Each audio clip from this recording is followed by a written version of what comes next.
Okay, we're going to go ahead and read chapter 8 of Percy Jackson and the Olympians, The Sea of Monsters. Chapter 8 is called We Board the Princess Andromeda. I was staring at the waves when Annabeth and Tyson found me. What's going on? Annabeth asked. I heard you calling for help. Me too, Tyson said. Heard you yell. Bad things are attacking. I didn't call you guys, I said. I'm fine. But then who? Annabeth noticed the 3 yellow duffel bags, then the thermos, and the bottle of vitamins I was holding. What? Just listen, I said. We don't have much time. I told them about my conversation with Hermes, and by the time I was finished, I could hear screeching in the distance. Patrol harpies picking up our scent. Percy, Annabeth said, we have to do the quest. We'll get expelled, you know. Trust me, I'm an expert at getting expelled. So, if we fail, there won't be a camp to come back to. Yeah, but you promised, Chiron. I promised I'd keep you from danger.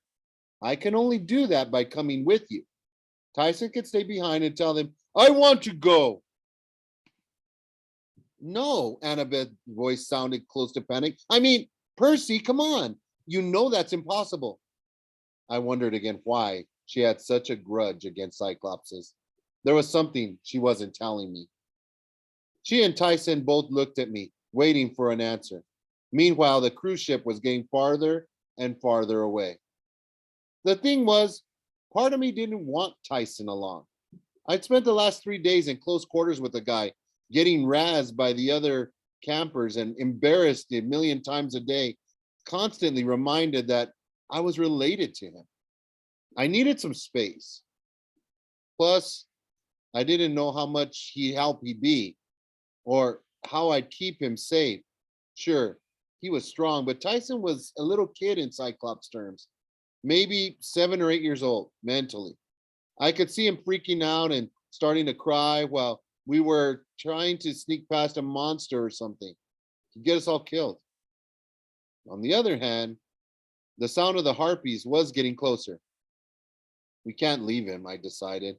Tantalus will punish him for us being gone. Percy, Annabeth said, trying to keep her cool, we're going to Polyphemus's island.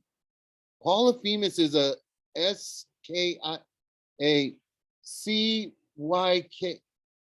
She stamped her foot in frustration. As smart as she was, Annabeth was dyslexic too. We could have been there all night while she tried to spell Cyclops. You know what I mean. Tyson can go, I insisted, if he wants to. Tyson clapped his hands. I want to. Annabeth gave me the evil eye, but I guess she could tell I wasn't going to change my mind. Or maybe she just knew we didn't have time to argue. All right, she said. How do we get to that ship? Hermes said my father would help. Well then, Seaweed Brain, what are you waiting for? I'd always I had a hard time calling on my father or praying or whatever you want to call it. But I stepped into the waves. Dad, I called. How's it going? Percy, Annabeth whispered, we're in a hurry. We need your help. I called a little louder. We need to get to that ship, like before we get eaten and stuff. So at first, nothing happened. Waves crashed against the shore like normal. The harpies sounded like they were right behind the sand dunes. Then, about 100 yards out to the sea, 3 white lines appeared on the surface. They moved fast toward the shore, like claws ripping through the ocean. As they neared the beach, the surface burst apart, and the heads of 3 white stallions reared out of the waves. Tyson caught his breath. Fish ponies! He was right. As the creatures pulled themselves onto the sand, I saw that they were only horses in the front. Their back halves were silvery fish bodies with glistening scales and rainbow tail fins. Hippocampi, Annabeth said. They're beautiful. The nearest one whinnied in appreciation and nuzzled Annabeth. We'll admire them later, I said. Come on. There, a screeched voice behind us, excuse me. Bad children out of cabins. Snack time for lucky harpies. 5 of them were flooding in over the dunes, plump little hags with pinched faces and talons and feathery wings too small for their bodies. They reminded me of a miniature cafeteria ladies who'd been crossbred with dodo birds. They weren't very fast, thank the gods, but they were vicious if they caught you. Tyson, I said, grab a duffel bag. He was staring at the hippocampi with his mouth hanging open. Tyson, huh? Come on. With Annabeth's help, I got him moving. We gathered the bags and mounted their steeds. Poseidon must have known Tyson was one of the passengers because one hippocampus was much larger than the other 2, just right for carrying a cyclops. Giddy up, I said. My hippocampus turned and plunged into the waves. Annabeth and Tyson followed right behind. The harpies cursed at us, wailing as for their snacks to come back, but the hippocampi raced over the water at the speed of jet skis. The harpies fell behind, and soon the shore of Camp Half-Blood was nothing but a stark smudge. I wondered if I'd ever see the place again. But right then, I had other problems. The cruise ship was looming in front of us, our ride towards Florida and the Sea of Monsters. Riding the hippocampus was even easier than riding a Pegasus. We zipped along with the wind in our faces, speeding through the waves so smooth and steady, I hardly needed to hold on at all. As we got closer to the cruise ship, I realized just how huge it was. I felt as though I were looking at a building in Manhattan. The white hull was at least 10 stories tall, topped with another dozen levels of decks with brightly lit balconies and portholes. The ship's name was painted just above the bow line in black letters, lit with a spotlight. It took me a few seconds to decipher it. Princess Andromeda. Attached to the bow was a huge masthead, a 3-story tall woman wearing a white Greek chiton, sculpted to look as if she were chained to the front of the ship. She was young and beautiful with flowing black hair, but her expression was one of absolute terror. Why anybody would want a screaming princess on the front of their vacation ship, I had no idea. I remembered the myth about Andromeda, how she had been chained to a rock by her own parents as a sacrifice to a sea monster. Maybe she'd gotten too many F's on her report card or something. Anyway, my namesake, Perseus, had saved her just in time and turned the sea monster to stone using the head of Medusa. That Perseus always won. That's why my mom had named me after him, even though he was a son of Zeus and I was a son of Poseidon. The original Perseus was one of the only heroes in Greek myths who got a happy ending. The others died, betrayed, mauled, mutilated, poisoned, or cursed by the gods. My mom hoped I would inherit Perseus's luck. Judging by how my life was going so far, I wasn't real optimistic. How do we get aboard? Annabeth shouted over the noise of the waves, but the hippocampus seemed to know what we needed. They skimmed along the starboard side of the ship, riding easily through its huge wake, and pulled up next to the service ladder, riveted to the side of the hull. You first, I told Annabeth. She slung her duffel bag over her shoulder and grabbed the bottom rung. Once she hoisted herself onto the ladder, her hippocampus whinnied a farewell and dove underwater. Annabeth began to climb. I let her get a few rungs up, then followed her. Finally, it was just Tyson in the water. His hippocampus was treating him to 360 aerials and backward ollies, and Tyson was laughing so hysterically, the sound echoed up the side of the ship. Tyson, shh, I said, come on, big guy. Can't we take Rainbow?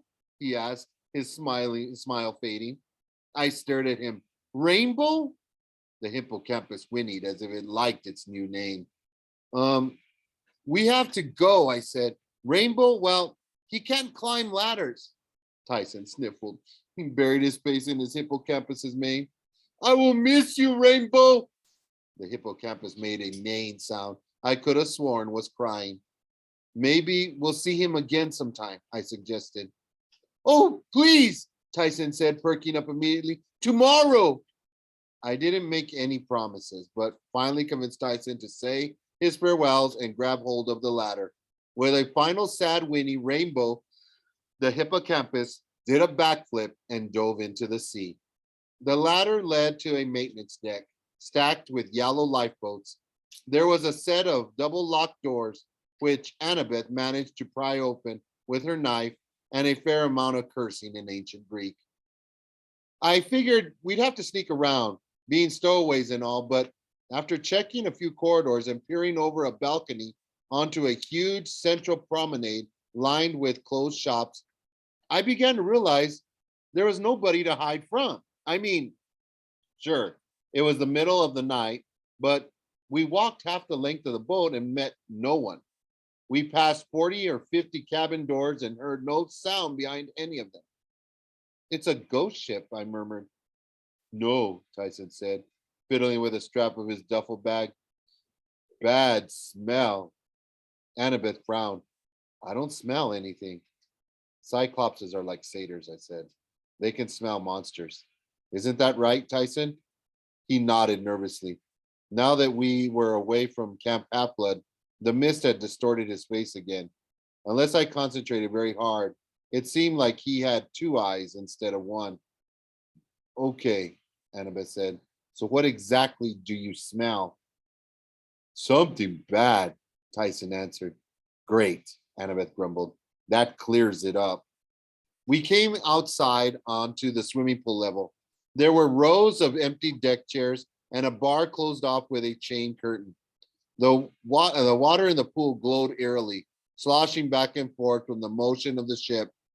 Above us, fore and aft, were more levels. A climbing wall, a putt-putt golf course, a revolving restaurant, but no sign of life. And yet, I sensed something familiar, something dangerous. I had the feeling that if I weren't so tired and burnt out on adrenaline from our long night, I might be able to put a name on what was wrong. We need a hiding place, I said, somewhere safe to sleep. Sleep? Annabeth agreed wearily. We explored a few more corridors until we found an empty suite on the 9th level. The door was open, which struck me weird.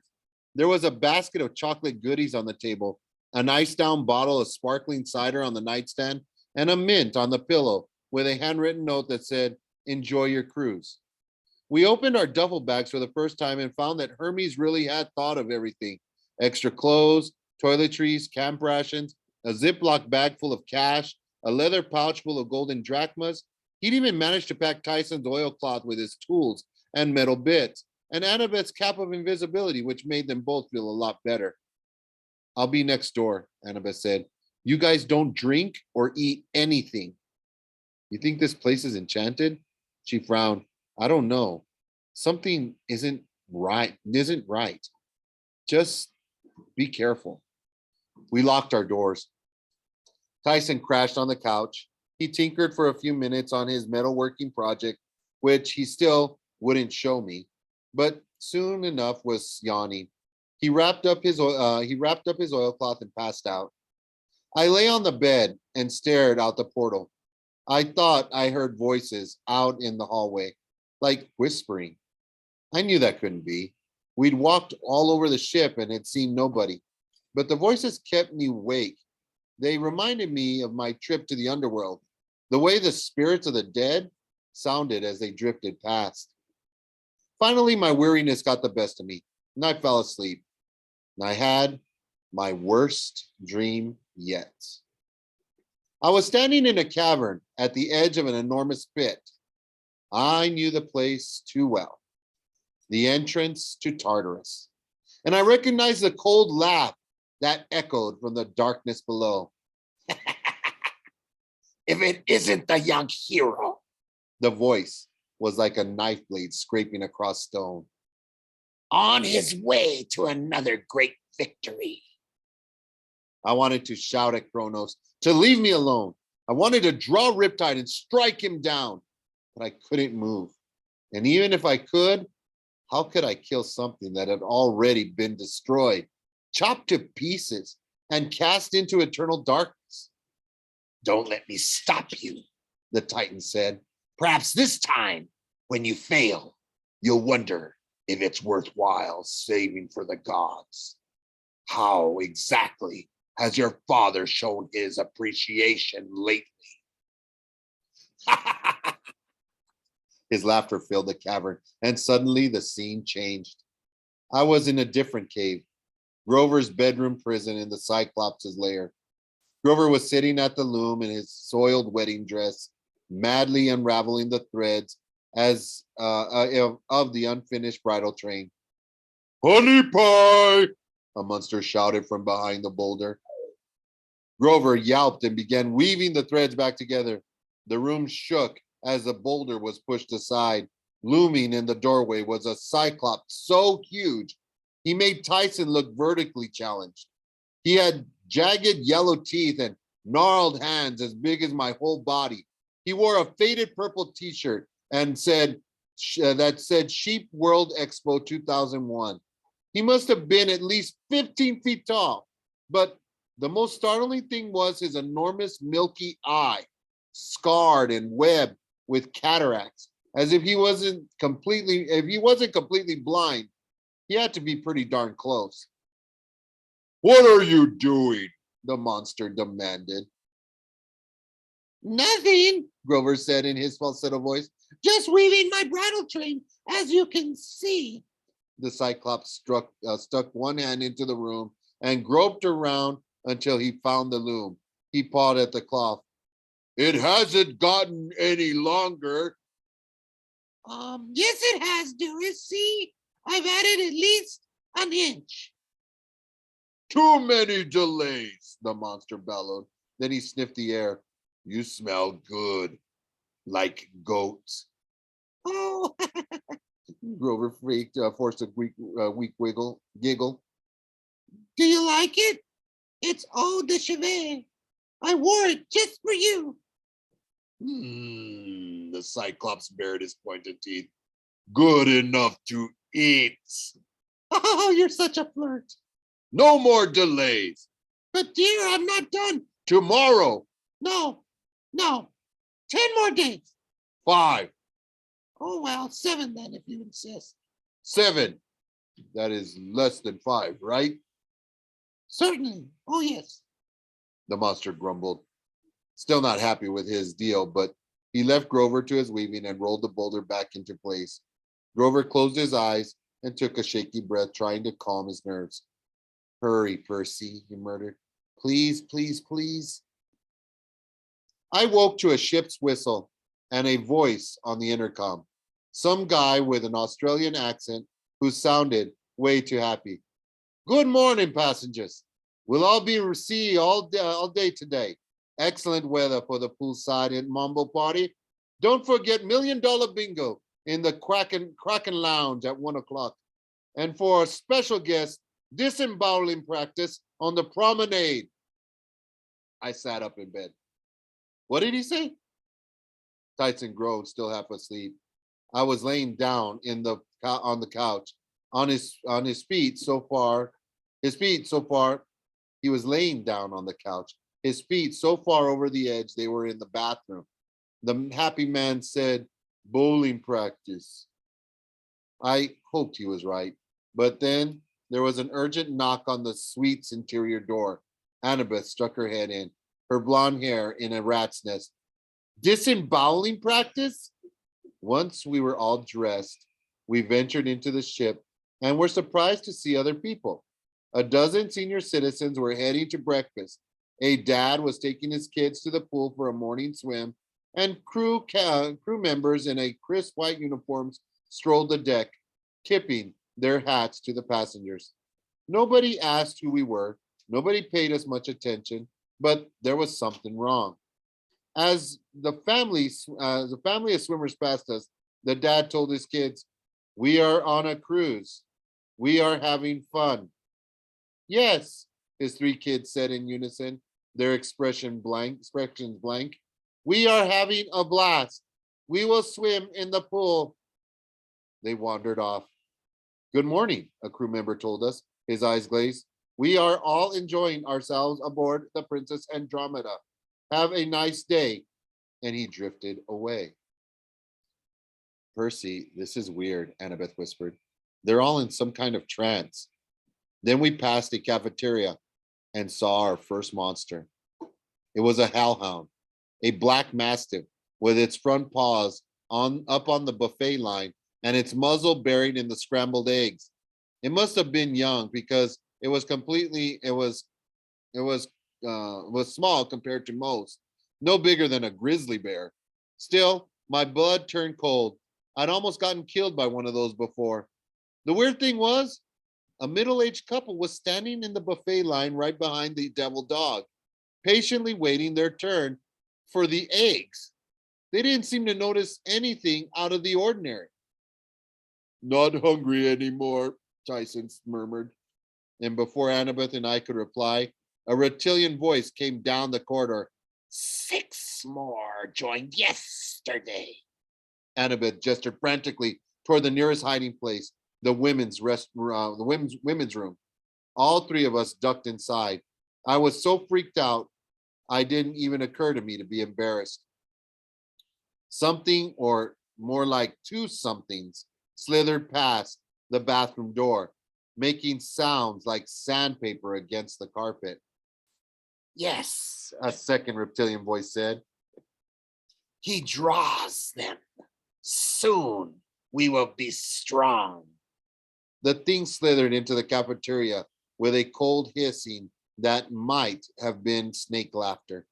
Annabeth looked at me. We have to get out of here. You think I want to be in the girls' restroom? I mean the ship, Percy. We have to get off the ship. Smells bad, Tyson agreed. And dogs eat all the eggs.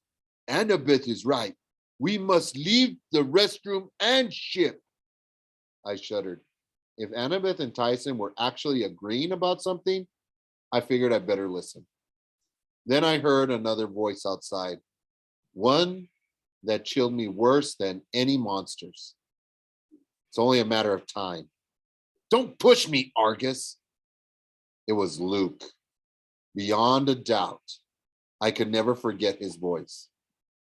I'm not pushing you, another guy growled. His voice was deeper and even angrier than Luke's. I'm just saying, if this gamble doesn't pay off. It'll pay off, Luke snapped. They'll take the bait. Now, come. We've got to get the Admiralty Suite and check on, we got to get to the Admiralty Suite and check on the casket. Their voices receded down the corridor. Tyson whimpered, leave now? Annabeth and I exchanged looks and came to a silent agreement. We can't, I told Tyson. We have to find out what Luke's up to, Annabeth agreed. And if possible, we're going to beat him up, bind him in chains, and drag him to Mount Olympus.